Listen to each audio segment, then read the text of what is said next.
One of the questions that I've been asked at length the last few days, and that is the question of expropriation without compensation. Should we be incredibly concerned about it? What is the reality?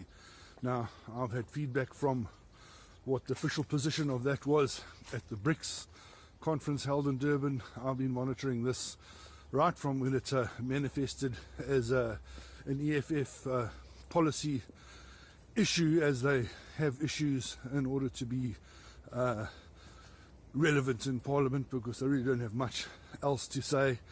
The first issue was that of Jacob Zuma and Nkandla, and now it's expropriation without compensation. And I think that the ANC have just taken this matter under their wing, firstly because it neutralizes the EFF point, but second of all, there's a massive rift politically inside the ANC between the Zuma guard and the current Ramaphosa guard, and it's not as if there's a massive strength one or the other. It's pretty much evenly spread, so it's more of a political ploy. And why do I say that? Why am I not particularly concerned? Well, the ownership of property is protected by international treaty, and it's a right that can't just be arbitrarily voted out in Parliament, although most people don't know that, and you've got a lot of people pretty excited about the possibility of receiving property for nothing, which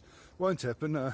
Let's look at what happened in Zimbabwe. All those farms were taken, but those properties are still owned by the farmers. They still have the title deeds, and since Robert Mugabe was ousted unceremoniously last year and the new guys come in, there's been a lot of negotiation between the old farmers and saying, listen, we will compensate you one way or another, but we need those title deeds. And the guys are, well, some people are in negotiations, and it's not as easy as just changing the constitution.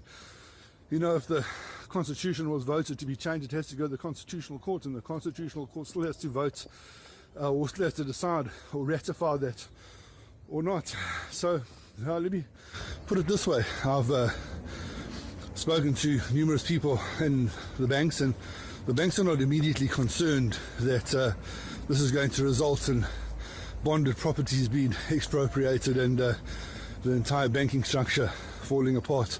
So let me say this: everybody should always expect the best and prepare for the worst.